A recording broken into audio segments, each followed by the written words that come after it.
13.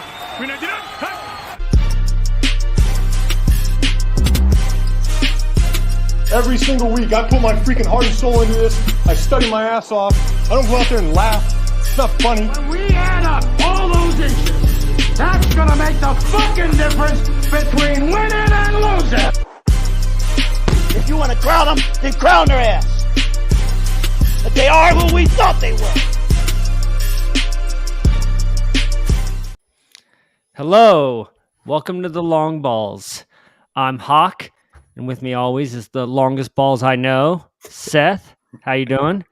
I'm good, man. I'm good. Fresh off a trip up to Lambeau Field, ready to talk some football. Sweet. Jordan? Everything's good here, man. Just enjoying this Omaha weather and living the Omaha life. Always. Who was it? Was it Seth was the one that was saying there's no songs written about Omaha, and then it just happened to be the one city that every single rock band on the planet writes a song about? I can't think, dude. I've listened to a lot of music, man. I don't remember any songs about Omaha, man. You don't know the Counting Crows Omaha. That's insane. You're lying. Well, I told you guys why I don't listen to the Counting Crows in the group chat, but we won't share that reason on you. I gotcha. I get like not knowing Moby Grape and shit, but you've heard the song Omaha by the Counting Crows. You grew up in the 90s, dude. Let me see. I might actually have that on my phone. To be totally honest, I actually do have some. And you've also listened to 311, and like they're from Omaha. They mention it in almost every song. I love it. But this isn't a 90s pop rock podcast. This is an NFL podcast. So we'll get right into it. I guess we'll just do home around. We'll get into it. We've got to be the dumbest team in America. We couldn't complete a pass. We give games away. We couldn't do diddly poo offensively. We give them away. We got our totally kicked in the second half. We couldn't make a first down or performance. I'll go first. No moral victories in the NFL. I don't give a fuck what anyone says. I don't care if you hang with the best team in the league. If you lose, you fucking lost a game you should have won. There's one pet peeve I have in the NFL more than anything, and it's if my offense is lining up, the Colts are lining up, and I can call the play we're going to run, and they run it, that drives me fucking nuts. Because if I can call it, the defensive coordinator surely fucking knows it. The defense surely knows it. And it's also when you see the other team line up and you know exactly what they're going to do. Exactly. And you're yelling, hey, put a spy out there. He's running right up the middle because Jalen Hurts, all he did was run up the middle. I don't know how we didn't have a fucking spy right there in the middle the whole goddamn time. But that's the problem with the Colts the last few years is we've been so fucking predictable. We run the most predictable plays that even I can predict. But then it's like we almost overthink it. We're like, there's no way they're going to do exactly what we think they're going to do. So we're going to play something different. And then Jalen Hurts runs right up the fucking middle untouched, which is insane because I knew that's what he was doing. Again, no moral victories. Team's a dumpster fire. Season's probably over. I like Jeff Saturday. I just don't think he'll get the job full time because of all the controversy surrounding it. But fuck the Colts. I'm done.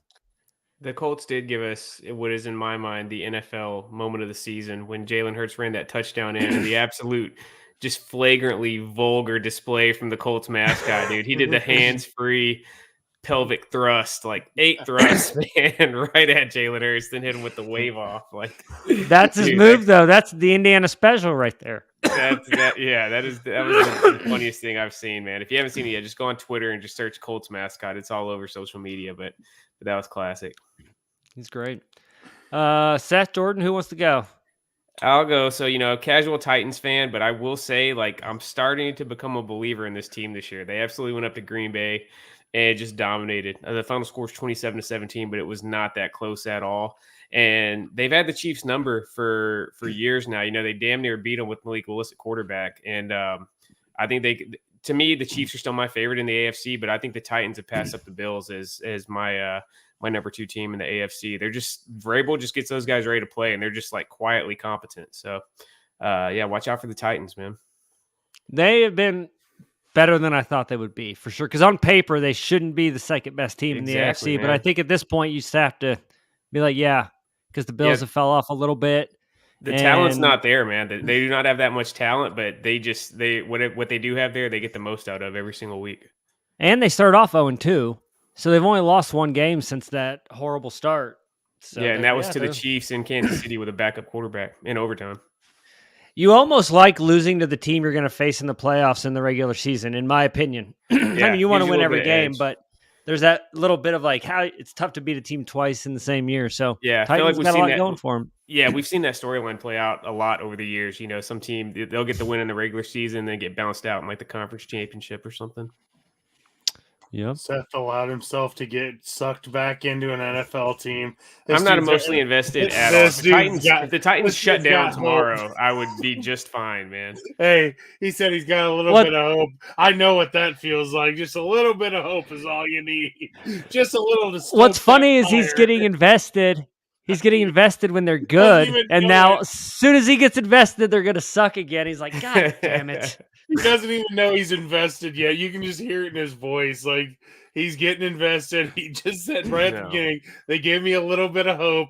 Here's where it comes in. All right, fucking reeling you back in. You did just go to Lambeau Field with a Titans jersey or Titans gear on. I mean, That that's was more than a completely casual Titans fan.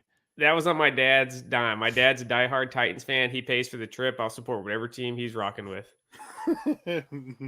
So you root for him then every game then because you root for your dad's happiness. Yeah, I root for You're him. a Titans fan. But like, I mean, so I'll put it like this, dude. When the Falcons lost Super Bowl 51, I think I was on suicide watch for about 3 days, and I'm never Been allowing there, myself done to get that. that emotionally invested again. dude. I was there for all 3 of those days and can confirm he was on suicide watch. It was like the life was sucked from his body for 3 days. You know, Horrible, my man. suicide watch game wasn't the Saints Super Bowl we lost. It was fine. My suicide watch game was the Bettis fumble game. Yeah, When the Colts were so we good started that year, the season, man. we were destroying everyone that year. We had beat the Steelers on Monday Night Football like 40-10 or something stupid. They didn't even touch us. And then we come out and just lay an egg in the fucking wild card I think it was the second round, divisional round. The division, And- yeah, because you guys were the number 1 seed that year, man. Yeah, we had the bye, and then a lot of shit happened. We didn't play good, but we had all the Steelers had to do was just pretty much in the game. But Bettis did something that he never did, which is fumble the fucking ball. And if our corner who got the ball would have ran it all the way back for the touchdown, we would have won the game. But he got tackled by fucking Ben Roethlisberger. And then then we Mike missed a Vanderjagt field goal to shanked that fucking- field goal. But then we caught a break later because Polamalu clearly had fumbled Manning or intercepted Manning, and then they said no interception, and then we got a chance to kick a field goal, but then Vanderjagt missed it anyway. And Our Anyway. idiot kicker went out and got liquored up. that was my suicide watch game where for 3 days probably nobody heard. I may have called off work. No, I was in the I remember military, so I didn't, after but- that game, that was really when it started to sink in. Like, dude, Peyton Manning really might just be doomed in the playoffs, because he'd been getting bounced by the Patriots the couple years before that, which it was whatever. The Patriots were the Patriots, so you didn't really sweat that. But that year seemed like they had it locked up, and then they went one and done in the playoffs again. But Manning gets a bad rap, but aside from the whole Brady thing, Manning had the career of a generational quarterback. It's just that's what happens. Most of them win 2, maybe 3 tops. So looking back on it, he had a fine career. He's like, he's cursed in the playoffs. He won playoff games. It's just really hard to win the fucking Super Bowl. Yeah, and I think all those one and dones are more testament to teams that shouldn't have even been sniffing the playoffs, but he got them there in the first place. Hey, man. I think that's why he had so many one and dones. As a bright person on this show once said, you just got to overcome it. It's true. Shout out to All JBONE. right, Jordan, let's hear about the Falcons, bud. Dude, I'm really developing a problem I've noticed. Like, even when they win, I have no joy. Like, it's just a joyless season. with Like, there's just no joy in watching Marcus Mariota be the quarterback of this team. I mean, the team itself is not good either. Like, this is not a good football team. Yeah, they beat the Bears and somehow slowed Justin Fields down. I don't know how that happened, but they did it. But, dude, I have no hope for this team. Like, they're just going to tease it all the way to like week 16 and then just have a complete collapse week 17 and 18. Like, I can already see it coming. They're going to be right in the playoff picture and lose the last 2 games. Has there been any chatter about putting Ritter in at all, will like not. in the Atlanta media and stuff? Arthur Smith already said they will not play him unless they're out of the playoff picture. Wow. Play it? Well, I guess you guys are still in the lead for the division, They're right? a half game out, of Half the game NFC out. South lead. It's not good, man. This is not a good place to be. Which that brings me, when we get to a topic, I'll talk about that, the whole mediocrity thing. So is that it? You just don't even, that's your rant. Like you don't get joy watching. I don't even know if I can be mad anymore, honestly. That's how I am. Like all my anger is out. Like you guys have heard me talk about this for 8 weeks now about how pissed I am that Mariota's starting quarterback. Like pretty fucking clear they're not going to change it. They don't care. I mean, the fans were chanting Ritter's name. Like, dude, Arthur Blank stands on the field for the second half of the game. Like he can hear what the fans are chanting. Like, I don't know. It's bad. And then Pitts gets hurt. It's not good. Maybe next year, man. We're both there. Yeah. Well, since we got Seth back on the show, I think now's a perfect time for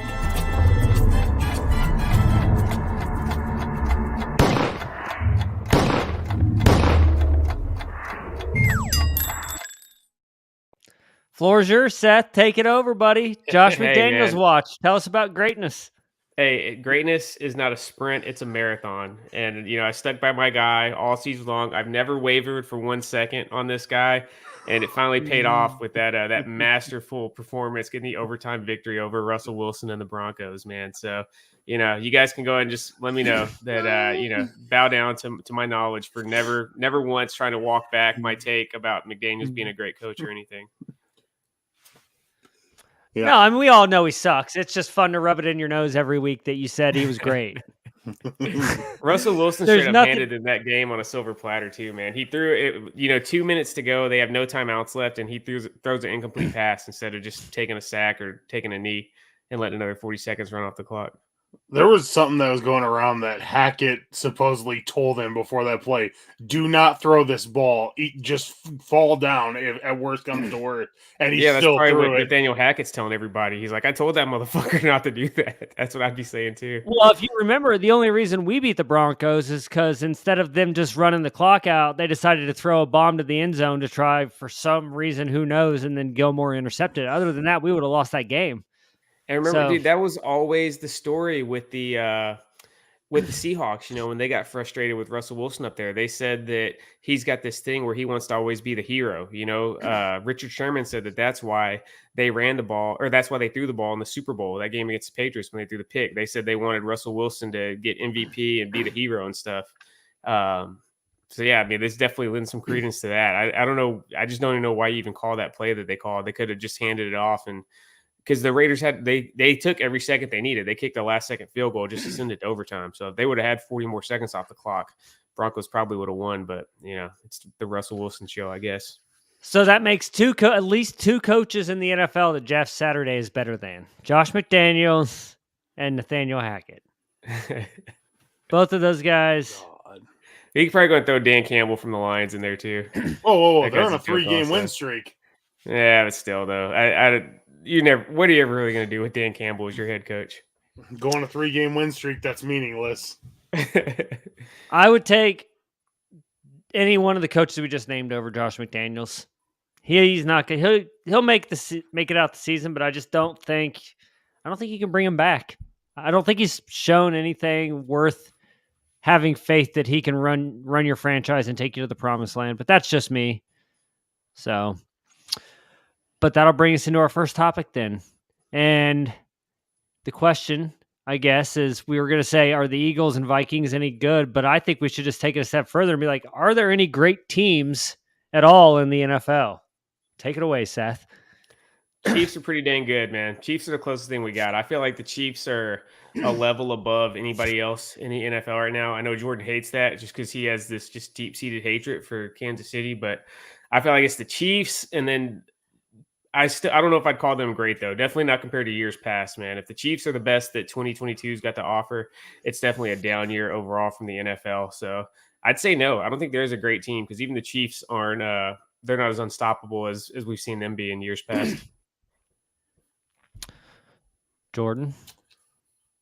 Yeah, like Seth just said, there's nobody I look at that's like, oh, man, this team's for sure going to win the Super Bowl. Like, yeah, the Chiefs look good on Sunday night, but they're still nowhere near as good as they were the last 3 years to me. I mean, they still got Mahomes, so anything's possible, but I don't know, man. This is a weird season. Like, Vikings were 8-1 and just got absolutely embarrassed by the Cowboys, who previously lost to the Packers, who are clearly miserable. Like, I don't know, man. Anything can happen. Like, the 7th seed this year could easily win the Super Bowl the way this season has gone. So don't count anybody out if they make the playoffs. Yeah, I'm going to say there's not any great teams at all because you can make the case for the Eagles. They've only have one loss, but I just watched them play live and they won the game. So there's that, but not in impressive fashion. We pretty much gave them the game because we just couldn't read a fucking offense. I wasn't overly impressed with them. I do think Goddard going down was a huge blow for what they do. It didn't see because his stats don't pop off necessarily, but he's legit tight end 1 in this league. And when you lose, you're legit tight end 1 in an offense that it's a pivotal part of. Like you just lose something of your offense. And then the Vikings, they just got destroyed. I caught a little bit of the game, and every time I was looking over, Kirk Cousins was just getting fucking smashed. And I know there's a lot of memes going around, I guess, of Kirk Cousins right now. And it's like, I don't know how you can even blame him for what went on. I mean, Dallas completely destroyed him. Then the Chiefs, I saw the Chiefs play live, and Indy actually beat the Chiefs. They didn't look impressive to me at all. In general, you just think any team can win any game on any given Sunday this year. And when you get to the playoffs, like, you just don't know this year. Normally, there's at least a team that maybe if they don't win it, they're the clear favorite going in, but I don't think you have that this year. Yeah, I love it, man. It's going to be an awesome playoff. So this is definitely the most wide open it's been in a long time. I know, and that's what's more disheartening about the Colts season is all they had to do was be mediocre this year. Like, they could still get it together, man. They're still not out of it, dude. 4-6-1. That's not a death sentence this year. Yeah, I don't know, man. It's not, but it'd be one thing if we were trending upward, but it still just doesn't look good. That's the issue. There's that hope trying to pull you back in. And we'll just elaborate, go around. If you had to put your hope in, if you had $100, you had to place a bet on who's winning the Super Bowl. Who is it right now? 49ers.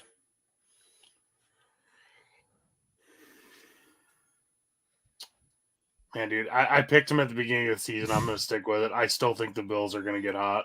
That's exactly what I was going to say. I just think Josh Allen, I think it's his year. I think he deserves it. He plays fucking lights out. He is in a little slump, but whatever. He's great. I mean, they're tied for first again now, so.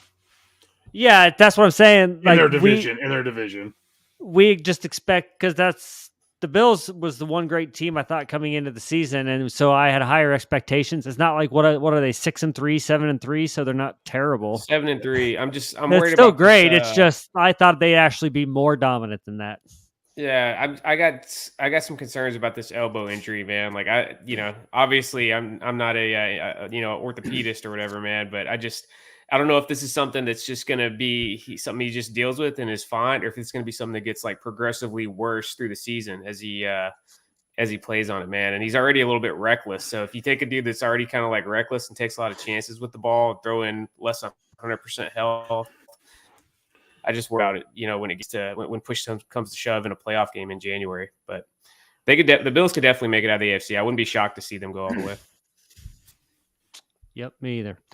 All right, we talk a lot about QBs on the show, but we have to. It's QB-driven league. That's the players everyone gives a fuck about. So to me, it looks like 2022 is officially the changing of the guard year, where all the old school is getting washed out. Like Matt Stafford, Tom Brady, Russell Wilson, Matt Ryan. Who else is tied to that old Aaron Rodgers, those guys. Seth, do you think any of those guys can muster even one more season on the field? I don't know. I think Brady, man. I think Brady's coming back again next year, dude. He's undefeated since the divorce went through. And the Niners are my favorite to come out of the NFC. If I had to put money on another team besides that, I'd say Bucks, man. I'm kind of looking at how the playoff field is going to roll out. I think the Bucks could end up having 1 or 2 home playoff games. And then if it gets to the Final Four, dude, like Brady's still Brady, man. He's still got that killer instinct in him. And so out of all those guys, I'd pick Brady to have, just because he's a fucking robot, man. I think he's like clinically obsessed with the game of football, like to the point where he's like borderline psychotic about it. Obviously, he's sacrificed his family. Some of his off the field businesses are starting to tank and shit. Like, I think it's just 100% football for this guy. He's going to be on the streets. Yeah, exactly. Just look up this FTX crypto thing, man. It looks like he already lost a lot of money he invested in. He might be getting a lawsuit off of it also. So we'll see how that plays out, man. His salary for this season is all the money he needs for the rest of his life. Yeah, but you never know, man. Hey, dude, it's one thing if you're scamming poor people. There's a lot of rich people that invest in this FTX thing, dude. The one thing you can't get away with in America is stealing from rich people, man. So I'm sure Brady will be fine, though. But yeah, and all those guys stealing from people. If you're a different kind of rich person, because true. Rich in this, what I've read, and we won't get too much into it, it's basically like rich people stealing from rich people too. Yeah. So we'll see. They might not get away with it, but I haven't read a lot into it. But what about you, Seth? Do you think any of those quarterbacks or Jordan or redone, Seth? Did you? I get you too confused. You're like one entity to me. Yeah, when I'll I'm doing take this a compliment, man. But to me, Brady's the one that I think still got the most juice left out of all those guys. A-Rod for one game, maybe could get together, but seeing him in person, man, just seeing the body language and stuff, like he looks fucking miserable in Green Bay. I don't know if he wants to go somewhere else or just wants to be done playing, but he did, like I said, he just did not look like he wanted to be there at all on Thursday night. Yeah. Like Seth said, if I'm putting money on one of those guys, it's definitely Brady, just because, Father Time hasn't taken that dude yet. Like, that dude should be looking like Aaron Rodgers right now, and he just doesn't. The guy's just, I don't know, man. There's just nothing like that dude. He's like a fucking robot. But I think the rest of them are done, man. As much as it pains me to watch Matt Ryan finish his career somewhere other than Atlanta, dude, he's not the same person anymore, man. Like, this is when quarterbacks age out, and like we said, Brady is the outlier of all of it. Like, he's the quarterback that doesn't age out. And I know Matt Ryan had some line issues this year, but there were some games on Sunday. I was there live watching it, and there was a few that the pocket was clean, and he just missed the throw. Like, you're seeing it when you're out on the field looking down. You're like, God, you had that guy fucking wide open, or he just underthrew it. And see, and again with this whole like judging quarterbacks on by how many Super Bowls they win, it's also about like judging, because we were saying now, quarterbacks play till they're 40 now, and it's like, well, no, Tom Brady played till he was 40. Most quarterbacks are still shitting out at like in their mid to late 30s. So it's like, I think Stafford and Russell Wilson are both 34, I think, and we're like, oh, they're still young. It's like, no, not really. If you're comparing them to Tom Brady, yeah, they're still young. But if you're comparing him to every other quarterback who ever played in the NFL, no, man, they're pretty much, and they washed. They've had some major injuries. Rodgers is 38? Yeah. Yep. Like, most quarterbacks in the history of the game have been washed at 38.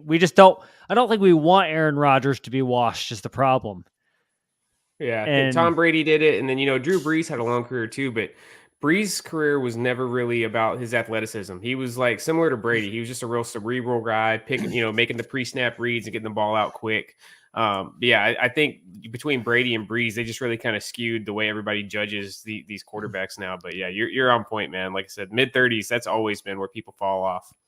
And even Brees wasn't Brees his last couple seasons. Yeah, he was still good and serviceable, but it wasn't. He couldn't throw the ball over 20 yards. Exactly. That's like Phillip Rivers. He played a year longer than he should have. Like, sure, he could stand back there and make some dink and dunks, but the Phillip Rivers we knew was gone. There was no long ball. So, but even they looked better than the guys that we're talking about now. I just can't believe, because, man, the Rams are so lucky they won the Super Bowl last year, because that was it. That ended up being, because this whole team's getting ready to get blown up and they have no future in the draft.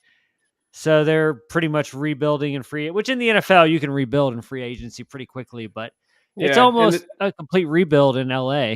The cool thing is they knew that going in when they were trading off all those draft picks. Their GM had the famous quote. He said, "Fuck those picks," and they knew they were going all in to get a Super Bowl. And luckily, it paid off because we've seen teams in the past do that and miss the fucking playoffs. I think they might actually try to trade Cup in the offseason. I know he's going to be coming off an injury, but dude, they got to start clearing some cap space out. I mean, you got to get dude. He's 30 years old. Like, what at max? Receivers, when they get to like 33, it declines fast. I wonder you don't recover from an ACL at that age and come back good. I don't know. What do you guys think Cooper Kupp will get? A second round pick? I don't know, dude. No. I feel like he was. I mean, he was Not decent, now. but what was Cooper Kupp really before Matt Stafford got there, dude? I feel like maybe a team that runs the McVay offense maybe would give a second round pick, but that's it, man. Like Cooper Kupp's great. Don't get me wrong; he's a beast. But I feel like he's not Tyreek Hill where you can just plug and play in any in any offense and he's gonna shine. Well, we're talking about QBs being washed at like 34. Most wide receivers are washed when they get on the wrong side of 30, man. Mm-hmm. As soon as they hit 30, you could see. I mean, there's a few outliers, obviously, like T.O. and shit, who felt like he just could play forever. But for the most part, the average players at that position, not long. He's coming off a injury. So I think that he wouldn't fetch a second round. I would be angry if the Colts spent a second round pick on Cooper Kupp. I mean, dude, the Falcons somehow fleeced the Titans into giving me a second round pick for Julio Jones. So anything is possible. That's true. I'm going to say no to all of them. Although the only reason I might agree with you guys on the Tom Brady thing is he has to stay in the league one more year to not justify completely destroying his family life over football. It would just suck if he does it for just a few more months of football, Yeah. But that divorce came so quick. I think there was something in the works beforehand. I think this was just like sounds like it. Whatever. One more thing about quarterback play that I want to talk about is Jimmy G the future of the Niners? Like, I just don't know how you go with fucking Trey Lance, man. Jimmy G's shown he can lead the team. Trey Lance hasn't shown he can do shit. I think it sends the wrong message to the team if you just keep trying to push Trey Lance in there just because you drafted him third. Yeah, so Jimmy G's got to hold up his end of the bargain. I think long-term, though, this is his job to lose. Me and my brother were talking about this on the drive up to Lambeau, dude. Like when everybody was just dunking on Jimmy G before the NFC Championship last year, there were Niners players like going on social media, taking up for him and shit, man. And like I think that says a lot because it's the NFL. Sometimes these guys like they could really give a shit less about their teammates, man. So he's won over the locker room. I think he's just got to keep playing how he's played so far this year, man. If he has a bad, if he lays another egg in there when they get eliminated in the playoffs, I think you probably start looking back at Trey Lance or maybe even have a QB competition, but there's no way you can bench him if he keeps up playing how he's been the last few weeks, man. The dude is just perfect for that offense because the Shanahan offense doesn't need like a spectacular quarterback. Like if you're just somebody that's, steady and can make the right decisions, you can win the MVP like Matt Ryan in 2016, according to JBONE. So yeah. I think John Lynch knew his ass was on the line. I think that's one of the main reasons they made the McCaffrey trade. Because, dude, that dude literally went against everything that Kyle Shanahan and them said. Kyle Shanahan was like, I don't want this dude to run my offense. And John Lynch was like, fuck it. We're drafting him. That's who's going to run your offense. So you're talking about Trey Lance? Yeah. You said McCaffrey. That was... Yeah, no. I think that's why they traded for McCaffrey. Oh, gotcha. Because, dude, like, if you're trading that many first-round picks when you already have technically a franchise quarterback on your roster, like, dude, you have to go all in. They have to try to win a Super Bowl. So you're saying Lance was a Lynch pick, not a Shanahan pick. Shanahan prefers Jimmy G. That's everything I heard was Lance was Lynch's guy, and that's why they made that trade. I still think Lance will be the starting quarterback next year. I mean, they traded 3 first-round picks to get him.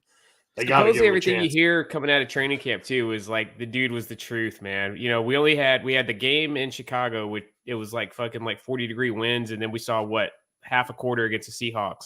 Yeah, and there was 18 inches of rain on the field against the Bears. So I don't know, man. They're going to give him another chance, and I highly doubt they're going to sign Jimmy G for long term. What if he wins a Super Bowl, man? Went to 2 Super Bowls, won one of them, and you're still like, nope, we'll go with the other guy. Fuck. I don't know, man. That's tough. I mean, It is tough, but I mean, you still have given up 3 straight first-round picks. You're for right, this dude. guy. They've invested a shitload in Trey Lance, man. You're 100% right, but I don't know, dude. Winning a Super Bowl, that'd be hard to walk away from. Jimmy G's not Trent Dilfer, right? He's better than Dilfer was with the Ravens when they won a well, Super it's Bowl. the second Super Bowl he would have played in, too. Yeah. It's not like it's a fluke. He has shown that if you put the right team in place, which the 49ers have shown they can do, that Jimmy G can lead that team to the Super Bowl. Whether he can win it, that's yet to be seen, but if I was a Niners fan, I would definitely be on the play Jimmy G train. I mean, I'd also be cautious that he's going to be injured every game. It's like, is this the game he goes down for the year? But you got to play him till he does go down for the year for sure. And I think unless they shit the bed this year, which it does not look like is going to happen. No, you got to go with them. They're not going to shit the bed. You could always keep them both next year too, man. I mean, Aaron Rodgers sat for 3 years, and he's going to go down as one of the top, 12 to 15 quarterbacks of all time. Trey Lance could sit next year, and you could see what Jimmy G does again. Yeah, but you got to convince Jimmy G to sign another contract with you. Franchise That's tag. True. You're going to franchise tag Jimmy You'd G. You'd have to pay him like $30 million. Yeah, right. It's NFL money. It's funny money, dude. Jordan, you've been to that stadium in San Francisco or in San Jose. They're not short on cash, dude. Like, you could reach in the couch cushions of the owner's suite and probably pull out fucking $5 million, man. I don't know, man. I find it hard to believe that Jimmy G's not going to be like, hey, man, I want to go get paid because this is arguably the last contract he's going to get. Imagine if they did tag him and he got hurt next year. Then he's fucked. Yeah, fair enough. Yeah, I'll just have to walk away with that $30 million. I mean, yeah, but still, look how many teams need a quarterback right now. You don't think someone's going to pay Jimmy G? Oh, we'd pay Jimmy G. I know our GM. And you should. Because I know we actually should because, dude. I could totally see Jimmy G in a Colts uniform opening day. That would be the most Colts thing ever. Dude, I wouldn't be shocked because there's no chance we're drafting one of the top 6 quarterbacks in the draft. The 6 best quarterbacks are going to be off the board before the Colts draft. Yeah. So I don't know what we do in this offseason. It's either ride Matt Ryan again, which I don't think is going to happen, or it's do something like go for Jimmy G. Matt Ryan's holding the clipboard next year. Break glass in case of emergency. I think Matt Ryan would be a good coach, man, since Colts are just fucking handing out jobs to former players. I think Matt Ryan would be a great coach, dude. He's a totally upstanding guy, right? Like, from all accounts, like, great teammate. He's very fucking smart, man. Like, retire in season and become our offensive coordinator for Jeff Saturday. Imagine Matt Ryan retires after the last day of the season and Irsay calls a press conference. He's like, we want to thank Matt for all of his years of service, and we would like to announce that Matt Ryan is the new head coach of the Indianapolis I'd be all about it, man. Oh, I'd be for it, just for the controversy. Yeah, let's get weird, man. Fuck, what else are you going to do? Hire the fucking Niners quarterbacks coach or something, Like, I'm all about the weird decisions, man. I'm with you, 100%.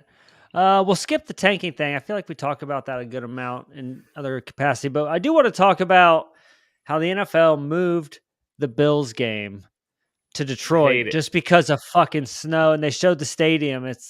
And I even looked up how many NFL games have been moved. There's only been 6 that have been moved. One was for Hurricane Katrina, and the whole season got moved. Yeah. So that one doesn't count. That makes sense. They couldn't play at the fucking in New Orleans. But other than that, like every game that's been moved has been within the last like 20 years because it's a bunch of fucking pussies now. It's like just play. They moved the game. The photos you see of the Bills stadium was like 3 or 4 days before the game. Yeah, the snow was already there, man. They had tons of time to fucking clear it out, and that's what the Buffalo fans live for, is playing in that kind of fucking weather. You live for those fucking snow games, man. Even just as a fan watching on TV, dude, like that, you always get excited when you see a snow game, man. I don't get it. Like you said, I guarantee if the Bills would have said, hey, you know what? We don't have the staff to get this stadium cleared out. We need fucking 500 volunteers to come in so we can keep the game in Buffalo. Dude, people would have been fucking lined up, man. People would have been taking selfies in the stadium with their fucking snow shovels. Like, you would have had an army of fucking Bills Mafia out there to get that stadium cleaned up. I'm with you, man. Like, I fucking hate it, dude. So it sounds like the bigger problem was they thought it was going to snow till Sunday morning, and they didn't think the airport would be open till Sunday morning. It stopped snowing earlier than what they had predicted, and the airport still didn't open till Saturday afternoon. So it sounds Cleveland's only like 5 hours away from Buffalo. Dude, there was 5 feet of snow. You think they were driving in that? Still, I think they made the Dude. call too early, and I think it's the NFL's becoming pussyfied. Play the game in the fucking snow. Get the players there.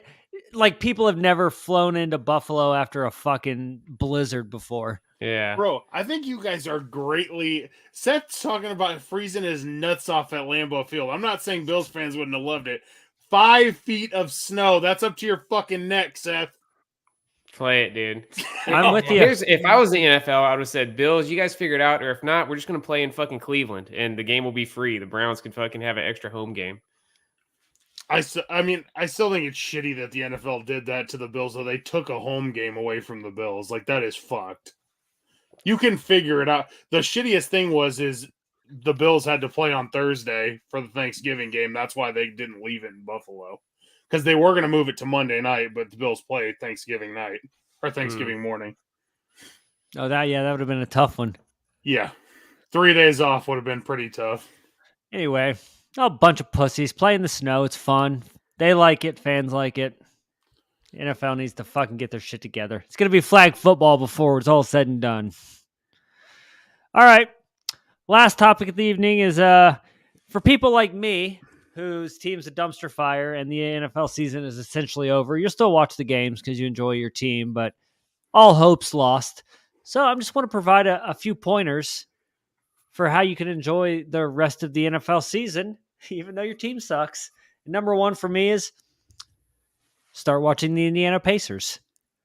We have a good team. It kind of gives you that you get to root for winners, which is fun.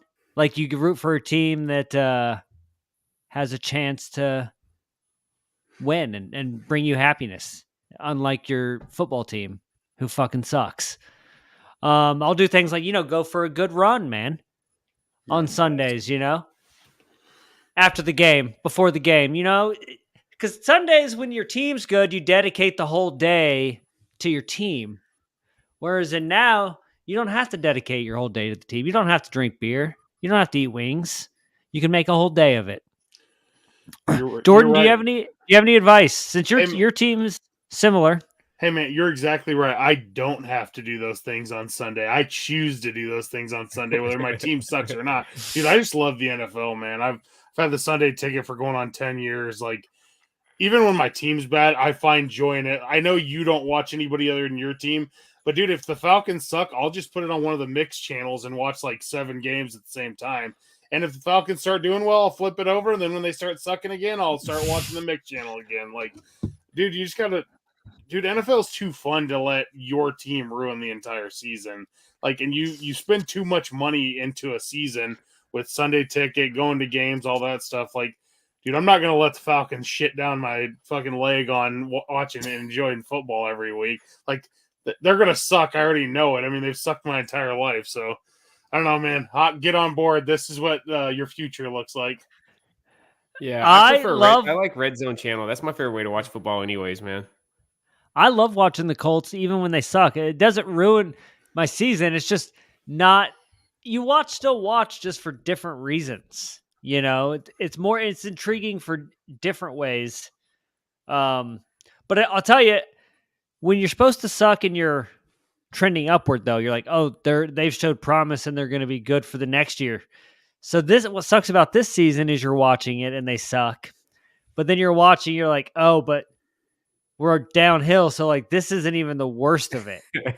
We're getting ready to start a rebuild. So it's weird watching the season right before a rebuild.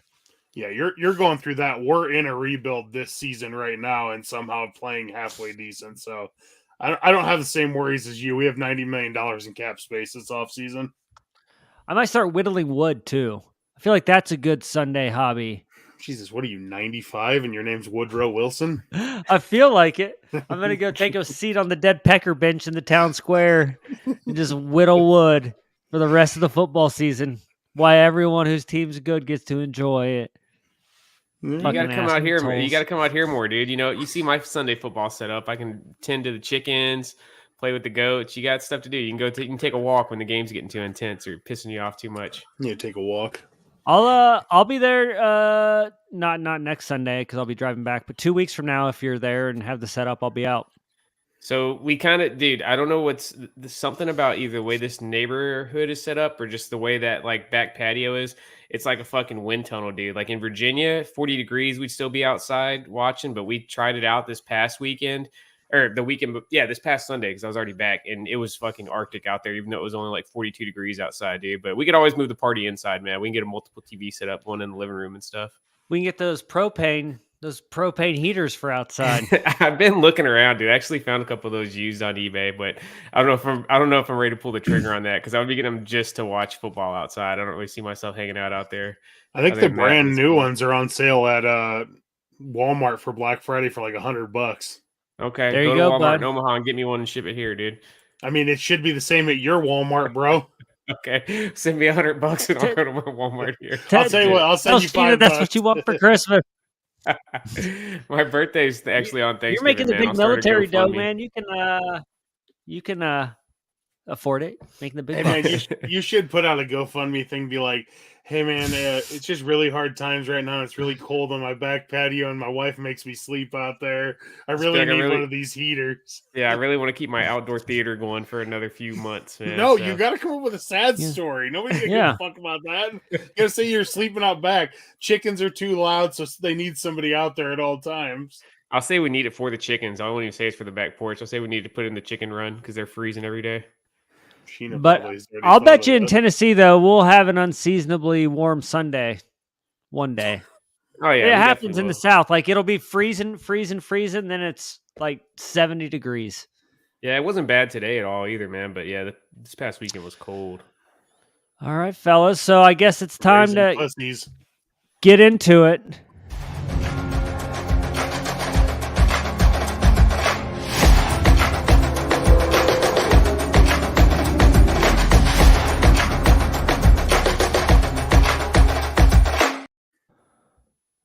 All right.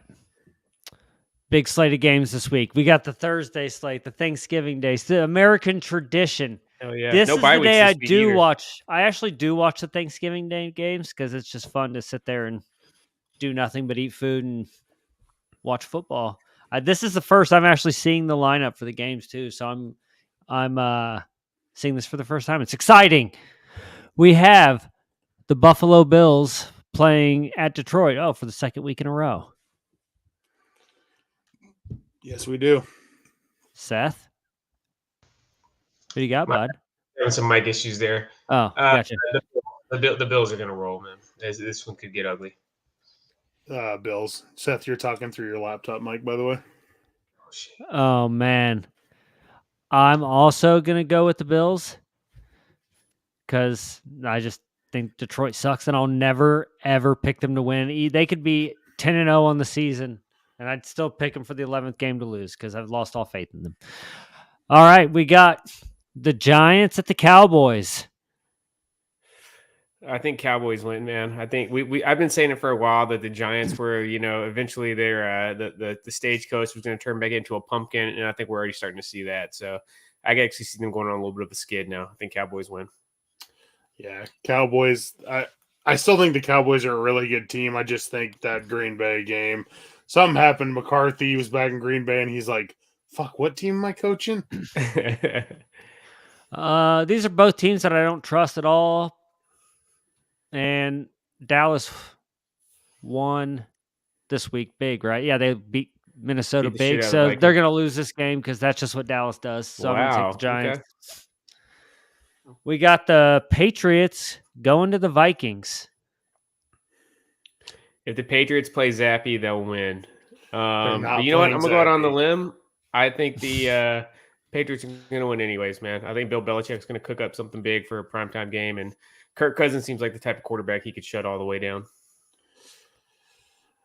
I don't think the Vikings are going to lay an egg twice, and New England's offense is fucking putrid. So I'm going to go Vikings. I don't think it's going to be like a high-scoring game by any means. I just think the Vikings are better. Is Kirk Cousins the quarterback who can't win in primetime, or he never loses in primetime? He's the one who sucks. It's not good. It's because this is the 8:20 game, so this is prime time. So, oh man, it's prime time. He's not good in prime time playing Belichick. It's inside though; you can't tell. Yeah. Still, I'm going to That's go the only with reason I pi- I'm going to that's go why with I picked them to beat the Minnesota. Bills. They're going to right the ship. They got embarrassed. I think they're going to I don't bring know. it back. You only want to pick 1 p.m. Kurt. You don't want 8 p.m. Kurt, man. We'll see. History's on his side because I'm a firm believer that you'll eventually win by accident. Like you throw the darts at the dartboard long enough, you're going to hit a bullseye. So Kirk Cousins is due then. I think All Kirk right. Cousins is going to get liquored up on Wednesday night, come out there half fucking drunk still, and just have a Babe Ruth game. For it.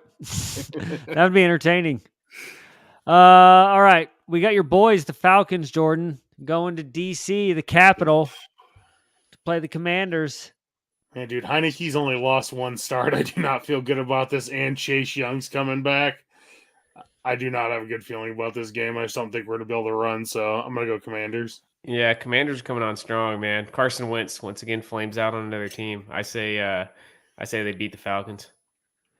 This is how the NFL is so weird. Washington is decent. They shouldn't be at all, and all of a sudden, they're right there in the mix. I mean, they play in probably the best division in football, so Yeah, that's the one definitely thing, is. and they're holding their own though. So I want to say it was like 4 or 5 weeks ago. We were all pretty much in unison that we thought Ron Rivera might be the next coach fired after Frank Reich, and now look at it, dude. They're And it not going lost to the the game. freaking playoffs. yeah, I'm gonna go with the Commanders also. Everyone went Commanders, right? I said That ain't also. good. Okay. All right, we got the Ravens at the Jaguars, and I'm just gonna say, no one is talking about the Ravens to a point to where I always think they're on a bye. Seriously, like I have to check and be like, did the Ravens play this week? Because you literally never hear anything about them, but they're quietly one of the best teams in the AFC. It's really weird. Yeah, they've been getting wins, but so Lamar Jackson's my fantasy quarterback, so I've been watching them pretty close. They've been getting wins, but it's been very unspectacular, man. Like low scoring games. Lamar's been in a little bit of a slump. He's still playing good, but just not getting the numbers. I pick Ravens. I wouldn't be surprised if Jaguars snuck one on them though, but I'd say Ravens win though. I'm going to take the Ravens. I think them winning these ugly games is only going to help them in the long run because Lamar is eventually going to get it going. Like, he's not going to be down the rest of the season. Like, if he starts going on week 14, that team can get hot and they're dangerous. They traded for a couple players on defense. I mean, I think that team could get hot and do some damage. I'll take the Ravens. I don't think Jacksonville's any good. It's an easy game for them. We have the Bears at the Jets. Zach Wilson, so his he might be getting the plug put on him real quick. Days are numbered. He wouldn't commit to him being the starter. And I don't think he's going to rise to the occasion on this one, man. So yeah, I say Jets lose again, and we end up seeing Joe Flacco come back in. All right, here's my thing. The Falcons just beat the absolute piss out of Justin Fields to the point where it sounds like his left shoulder is separated. His coach kind of tipped his hand. He said he's week to week, which is not a good sign, and that there's still a possibility they put him on season-ending IR. Not a good sign. The Jets have the 3rd best front 7 in the NFL. The Falcons got constant pressure on Sunday. I don't care who the quarterback is. The Bears front 5 is not good. Their offensive line's horrible. So I'm going to go Jets in a really low-scoring game. I'm going to go with the Jets also because I've heard rumors that Justin Fields there's all these pictures going around, memes, whatever they call them, of Justin Fields. So it's at this point in the season, if you have a player who you think maybe is your future, but your season is going absolutely nowhere, it's shut him down. I don't understand why to have a quarterback on a week-to-week status is insane to me at this point in the NFL for a team that doesn't stand a chance. I think you just shut the fucker down.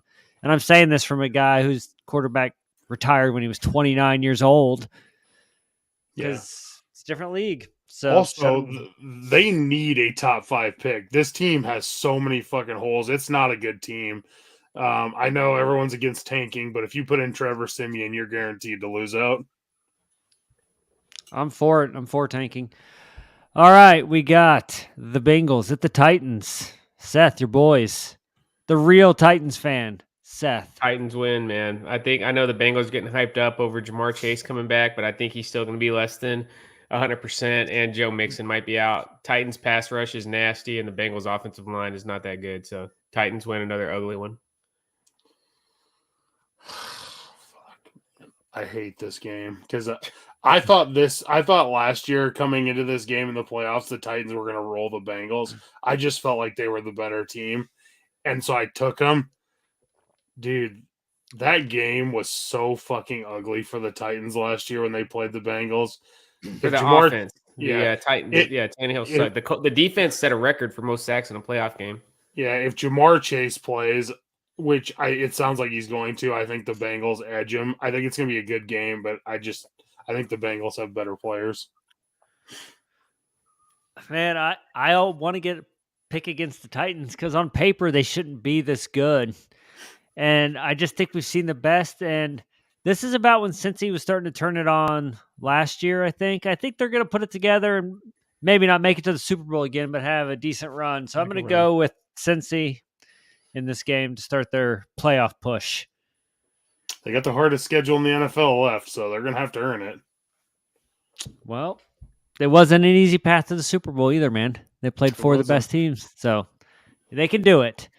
All right, we got broke-ass Russell Wilson taking his Denver Broncos to the broke-ass Carolina Panthers. Where is it? Baker Mayfield? Sam Darnold. I saw a clip of Shannon and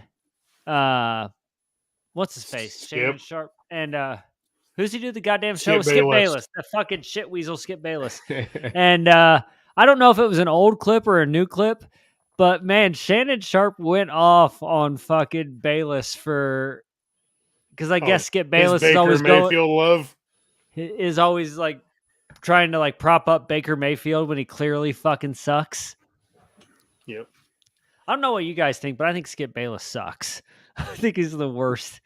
He's annoying. I think he's in on it, dude. I think he just knows. I think he's intentionally annoying just to fucking because he knows people will watch just because they hate him so much and they just want to. Some people get off on that, just getting pissed off at the TV.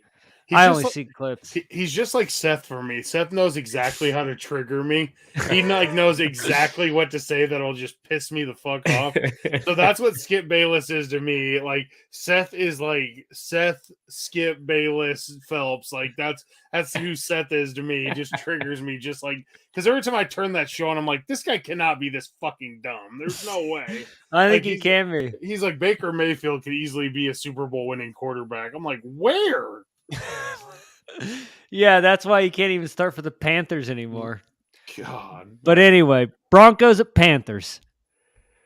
I say Broncos win, man. I saw an interesting stat. The Broncos are the first team this deep into the NFL season that they're last in points scored, but they're also first in points allowed. So their defense has given up less points than any other team in the league, and I think that'll be enough to eke out a win over the Panthers. All right, I got two stats for you, Seth, and this is going to blow your mind. I said it last week. If the Broncos would score 18 points a game in regulation, they would be 9-1 right now. Yeah, their defense is nasty, dude. And the second one is Russell Wilson has more bathrooms in his house, 12, than he has touchdown passes, 7. That's fucking awful. What's Carolina's point differential, Seth? I got to pull it up, man. I was taking these. You guys always play me on the point differential. I'm sure it's bad, though. I'm going Broncos because I don't think the Panthers are going to score this weekend. Like, Sam Darnold is worse than Baker Mayfield somehow. I mean, dude, the Jets ditched Sam Darnold to draft Zach Wilson. Like I want to remind you of that. Man, they've whiffed twice on QB. Their last two top 5 picks. Or both of them, Darnold went 1. Hold on, they've whiffed 3 times. Sanchez. Yeah, they picked Sanchez too. But he went to the AFC Championship game. He also had a butt fumble. He did. But Carolina man, they've really is been 28th right now in point differential. The Bills are first by a pretty wide margin. The Bills are 23 points higher than the Cowboys, who are number 2. I tell you, that's a key stat, man. Very key stat. I'm going to go with, I got to go with Denver. I just can't. I think Russell could at least have one more good game before he retires. Like, I know he's washed, but you'd figure he'd be able to muster one game of old Russ. Who knows? I'm going to go with Denver. All right. We got the Houston Texans going to South Beach to play the Dolphins. This one's going to get ugly. I see the Dolphins dropping 40 on them. And this one's, first round knockout for sure. Dolphins off a bye against a Houston team that looked completely inept. Like, yeah, dude, this is going to be hideously bad. Like, Waddle and Hill are probably both going to have 150 yards and at least one touchdown each. So Miami, I guess. That was you guys saying Miami. Yes. Yeah. Okay, that's all around Miami. We got Tampa Bay, old man Brady, heading to Cleveland. Brady wins. This is the Browns last week before they get the massage guy back. Where they get the old rapist out there. Hey, and you know what? Browns fans everywhere are rejoicing. They are. They're like, yes, we're finally getting him back. He's gonna get busted again though. The first game back's in Houston, right? Yep. All the Houston Instagram models right now are just freaking. They know it's gonna be a good Christmas this year, dude. Hey man, there's gonna be like 50 whores just waiting at the airport for that team plane to land. They're just gonna be laid out in the runway, no clothes. They're already on. gonna have their massage tables laid out and shit, dude. Oh, they've already slid up into his DMs, man. He's got it all lined up. He's gonna. If you're in the Central Texas area and for whatever reason you got an old massage table sitting around the garage or the attic, throw that shit on Facebook Marketplace right now, dude. Those things, the fucking value on those things are going up between now and next Sunday. Okay, I'll pick Tampa. I'll pick Tampa as well. I'm gonna go with Tampa, and Deshaun Watson's never gonna be able to get another massage without the masseuse signing a non-disclosure agreement now. Seriously, like every time he goes to get one, it's like, can you sign this, please? Which means you can't talk about anything that goes on here. Yeah, it's gonna be amazing when he's back. I'm anxious to hear Cleveland's reaction the first time they announce him. I bet you they announced the defensive starters his first game back. What do you want to bet? it seemed like Browns fans, for the most part, were like still excited to get him just because they've been so shitty win. for so long. It's all about winning, man. I don't fault him. If I was a Colts fan and we got Deshaun, I'd be the loudest cheer in the fucking building. Yeah, the couple ones I asked, they were like, they definitely felt sleazy about it, but they're like, dude, we've been so bad, like we had to have him. I'm with them. All right, we got the Chargers heading to the desert to play the Cardinals. Chargers. I would not have been surprised if Cliff Kingsbury got fired this morning after that showing last night. Players were quitting on plays. Like that was a ugly, ugly loss. Even aside from the scoreboard, just the effort was bad. So I think Chargers win this one. Chargers. Yeah. Chargers. Arizona's Cliff, bad. He's gone. He's not going to be there next season. Speaking of not being there next season, we have Las Vegas going to Seattle. Your boy, Josh Daniels, gets Pete Carroll. Dude, y'all going to call me crazy? Don't ask me why. I think the Raiders win this one, man. It's definitely crazy. Seattle off a bye. Yeah, I'm going Seattle. I'm going Seattle. That stadium's fucking nuts. I don't think and the Raiders aren't good, so Seattle. We have the Rams going to Kansas City. KC. It's going to be ugly. This is going to be a murdering. Dude, the Rams aren't going to have their first two quarterbacks. They're going to have a third-string quarterback starting this game. This is going to be a massacre. I heard Stafford's not playing, but I didn't know that their second string. Who's their backup? John Walford or something like that, and he got hurt last week when he had to play, and now Stafford's in concussion protocol for the second straight game. Yeah, who's their third string? I couldn't tell you. Lance Bridges, maybe something like that. I don't know. It was some generic name. It was like one of the randomly generated players in Madden that you get like 5 years into the game. Create a player one. Yeah, that's the future of the NFL. You just create your quarterback if yours goes down, like digital printer. Yeah. I'm gonna go KC. I don't think the Rams stand a chance, even with Stafford. I don't think they would have. So no. Chiefs. Saints going to the Niners. Niners, ugly. Yeah, dude. The Niners, we talked about it after they made that McCaffrey trade, and I think a lot of us were a lot more bullish on McCaffrey than we should have been because that dude completely changes that team on offense. The Niners are just way better at this point than the Saints, so Niners. They're just nasty, dude. Very physical. That trade's looking pretty smart. Yeah, for the Niners. If he stays healthy, it's a great trade. Yeah. Who you going? I'm going to go Niners. Yeah, my bad. Saints suck dick. Shout out do. JBONE. I'll shoot him a text. All right. Maybe he's watching. He loves us. We got the Packers at the Eagles. I say Eagles, man. Yeah, Eagles. I do think these last 2 weeks, they just have not looked interested. And for some reason, their defensive line does not look like they're even going 50%, which they should be getting pressure on the quarterback like every other play with the guys they have on that defensive line. I think they'll get back into it. It might not be a full back into it this week, but yeah, definitely Eagles are winning this game. Yeah, Matt Ryan had a little time to do not much. But then he had all season. The Monday game, Steelers Lucas Oil, baby, to play Colts around to the NFL fan Monday game. Deal with it, man. I'll just go first. I do think we're gonna pull because I don't think small hand. What are you laughing at, Jordan? I can't hear anything he's saying. Yeah, Hawk, you kind of turned into T-Pain on us there for a minute, dude. Like you went full Mr. Roboto. I think that Indiana internet's really got you going. He's on the holler net, dude. What? Can you hear me now? There you go. We start over. We have no idea what games. It could be the freaking Mean Machine versus the Monstars that you just asked me to predict, dude. So Pittsburgh at Indy. Okay. There we go. Okay, there we go. I think Colts win. I was just apologizing to America that this is the Monday night game that they have to deal with. And that's I'm never going to be mad at at getting a chance to see Matt Ryan play, man. So as ugly as it's been, I still like seeing him just for all the good memories, man. So I think the Colts win, and I think they win big. I'll go Colts as well. I'm going to say Colts just because Steelers, they're finally having a down year. And again, that pisses me off. The year the Steelers are down, the Colts are down too. This is a prime year in the AFC to shine. Really gets on my fucking nerves. But anyway, so it's the burning question, I guess, of the week is...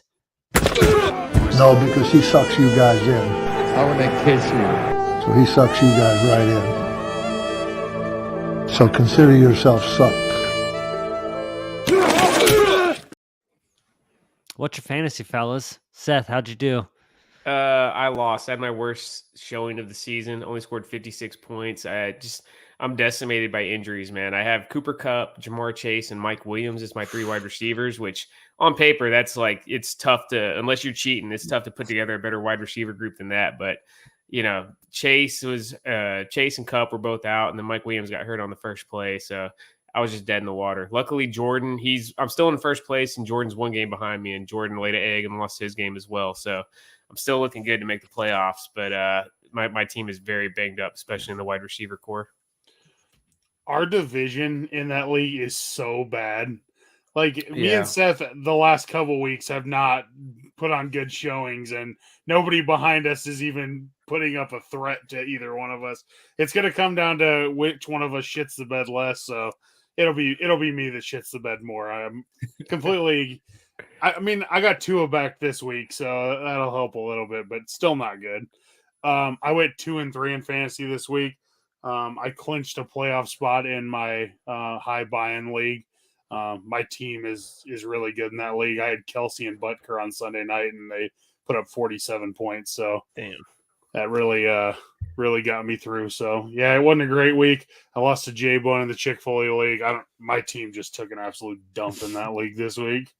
I got to just start drafting Travis Kelce in the first round every year. Like, no matter what, man. Like, even if I got the first fucking pick, just take him, dude. Like, dude, he's so much better than any other tight end. And everybody was like kind of down on him this year. Like, his average draft position was like the second round, 6th pick. Everybody was drunk on Kyle Pitts hype, man. I got him in the 3rd round, 5th pick in my big league. And like, this isn't a bunch of dumbasses that don't know how to draft. I mean, this is a league that's been going strong for like 27 years.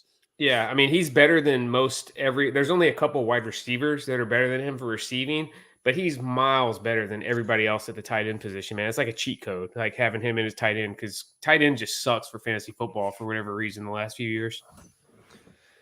Yeah, I just didn't get him because it's one of those guys you think's going to lose a step, and then he comes in and just proves you wrong. Nope, motherfucker. I got another season in me. What do you think of that? Touchdowns. I won one game, and in that league, I got both wins because it's the league scoring where you get the win for your game, and then if you're in the top 6 of scoring, you also get another win. Yeah. Nice. So I got both wins in that league, and then I got beaten the league I'm in JBONE with.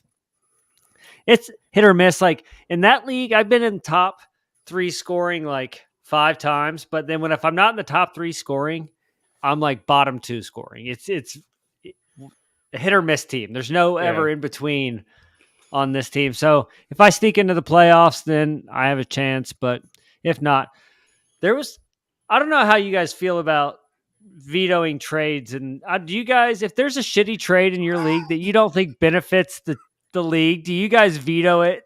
So we have in our league, it's set up. It's a voting system. Basically, everybody gets to vote, and if 3 teams object to a trade, it gets shut down. So that's 12. Basically, if 25% of the league votes against it, we actually had some pretty big controversy a couple weeks back when a trade got shut down. It's rare. Like we've been in this same general group of guys been in the league for like 17 years, and I can only think of maybe like 6 or 7 trades have ever gotten vetoed. So it's there, and I got no issue with it because sometimes people just do stupid trades. This one, the guy actually, he mistakenly clicked accept. He didn't even mean to fucking accept it, dude. So that's why it was such a shitty trade, and it got vetoed. And then, people were bitching about it, but I'm in favor of it, man. If it's in the rules for your league, then yeah, fuck it. If a trade gets vetoed, it gets vetoed.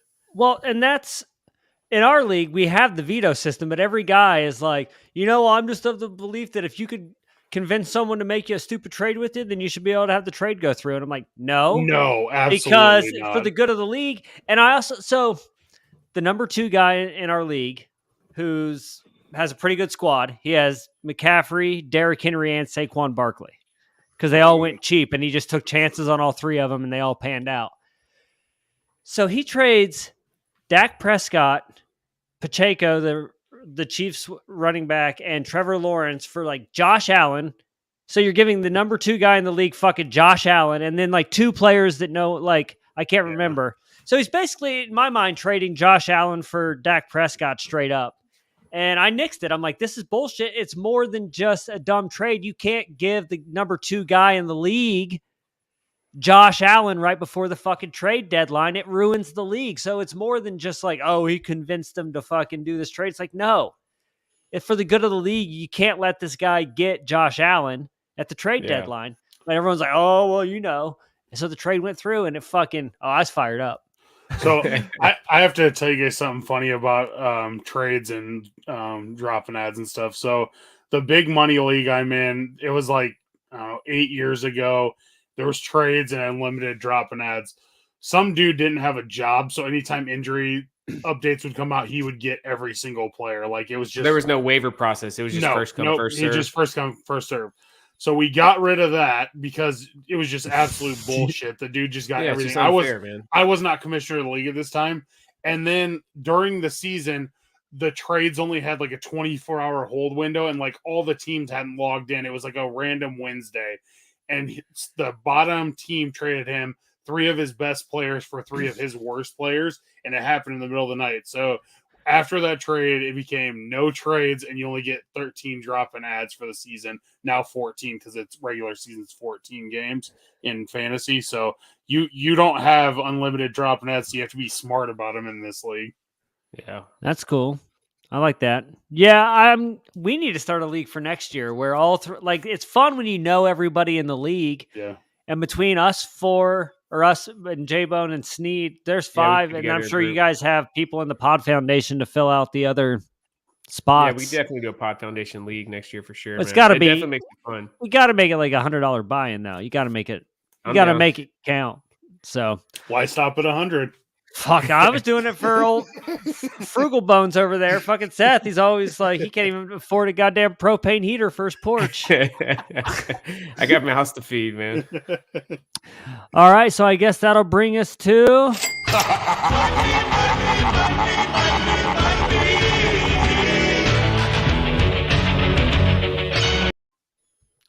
living vicariously through Jordan's betting habit. addiction, whatever you want to call it. Jordan, It is definitely an addiction. how'd you do this week, bud? All right, so the bets I gave out last Thursday night, last Tuesday night, I was assuming Bills and Browns is going to be played in Buffalo, so I gave out the under for that game. Obviously, when I got moved, I moved off that bet, so nobody can fault me for that. Eagles first half over. Wow, I really underestimated the Colts not being able to score. I could have told you that. It was only 22, and I thought it was easy money.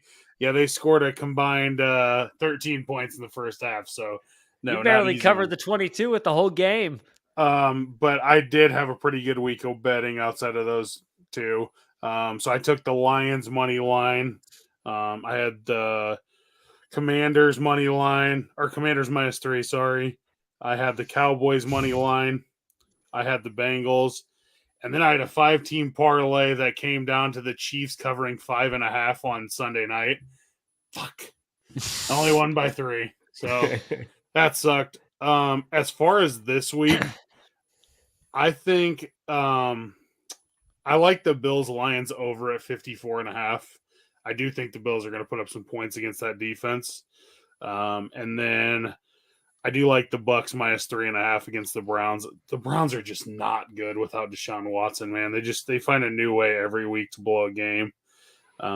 That's really all I like so far for this week. But Jordan, do you ever do like futures bets, or are you strictly just like a week to week guy? So I do 2 Super Bowl futures every year. What do you got on for your futures right now? So I got Bills at +330, and then I took the Bucks, but that one's not looking as What'd you great. get the Bucks at? It was 800. So yeah. See, I was looking today, man, at work, dude, just because I really don't bet that much, but I do get interested by it. 2 that stuck out to me right now, you can get the Bucks and the Dolphins at +1700 to win the Super Bowl. And I could see either one of those teams at least making it there, man. I don't know if they could win, but that's a decent return on investment right there, dude. If you want to throw some money down on it. You got to watch those too, because like if a top team loses, they'll move that line like 100. They'll move it $100, and man, dude, that's when you got to pounce on them. I don't do a whole lot of in-season betting for futures. I'll do an MVP one every once in a while if I see something that's like extreme value, but nothing really in season. The Bills are still the favorite. You can get the Bills at +400 right now. The Bills and Chiefs are both at around +400, depending on the book. And then the Eagles and the Niners are the next 2 behind them for Super Bowl odds right now. That's probably about right. Maybe I'll lay down futures on the Bills. You just pretty much get your money back, right? That's it. Oh, no. It's +300 right now. So if you bet $100, you get 300 back. Okay. Fuck, that's worth it. So but if you do it at the beginning. You want to get a little bit riskier, dude, the Dolphins is $1,700 back on $100. Dolphins aren't winning the Super Bowl. Dude, how do you know? They've been killing it. Nobody knows, but that's not who I'd put my money on at all. So every year I do. This is how I always bet. I'm just going to share a little bit of how I do futures bets. So NFL, I always pick 2 teams, one from NFC, one from AFC, and then obviously I bet the Falcons to win the Super Bowl every year because I got to waste $100 on that. And then NBA, I pick 2 favorites, and then I pick 2 like middle of the road teams. So this year the Cavs were considered like middle of the road, and they're fucking good. But I got them at like it was +1800, I think, when I got it. And then I took the 2 favorites, which were the Bucks and might have been the Suns. I don't remember right now. And then I do the same thing with college basketball, and I hit almost every year on that bet. What would you have got if the Falcons would have won the Super Bowl that year? Oh God. I think they were a long shot that year. I think that was the year I put 200 on them too for some reason. Dude, I want to say it was over like $3,000 if they would have won that game. So it was even more emotional for you because you're like, God damn! Like you think your team's gonna win the Super Bowl and you have $3,000. And everybody they were not supposed to be good that year at all, man. And yeah, I'm looking at no, Jordan, you're wrong, dude. I got it pulled up right now on Pro Football Reference. If depending on when you placed it, their preseason Super Bowl odds that year were +8,000. Okay. So no, it was not that much. I must not have placed it at the beginning of the season. Then I must have placed it after they started to get hot because I know it wasn't that much. It was like $3,000. You wouldn't be here now. You'd have unhung yourself from the rafters. So everybody kept telling me to hedge the bet every week, like that they would be playing in the playoffs, and I'm like, no, dude, I'm not fucking hedging it. If they go to the Super Bowl, they go to the Super Bowl. There's no reason to hedge it. Then they got to the Super Bowl, and everybody's like, you got to hedge it. I'm like, that's like rooting against myself. Should have hedged it at halftime. No. Well, I mean, that would have fucking been max money that you would have got back for hedging that. Fuck, I probably would have won more if I'd have hedged that at halftime. Yep. I love that you guys have that memory you get to share, though. It's fucking shared trauma. You hear about people bonded through trauma. That's why me and Jordan are best friends. That's what I mean. I can see it. That's the connection. That's the drama, the trauma that binds you. Fucking horrible. I mean, the first time we ever met and did something together was the Eagles-Falcons game when Vic came back to Atlanta, and that was not shared trauma. That was a fantastic weekend. That was awesome. But the bond was already there, but it got forged in the fucking flames of that fucking 28-3 collapse in the Super Bowl, dude. It was like we burnt a foreskin together, and like that's what happened. You guys were comforting each other for sure. We fucking like dove into fucking Mount Doom, man. It was fucking. It wasn't good. Maybe one day I can experience trauma with you guys, and our bond can be forged. I sure as fuck hope not. Yeah. All right, fellas. Anybody want to pitch themselves? I'll go first. We got Broken VCR. We dropped Son-in-Law today. Pauly Shore, Weasel, baby. Thanksgiving Pauly Shore. comedy, The Weasel Bud. And if you guys haven't watched it as an adult, I highly recommend it. Holds up. It's funny, fucking man. love the movie. It's got the kid from Sandlot in there. Yeah, the great Hambino. Yeah. But yeah, that's all I got. Broken VCR, and then the flagship Turnbuckle Tavern flagship drops every Thursday everywhere you get podcasts. I think Spotify and YouTube, whatever, everywhere.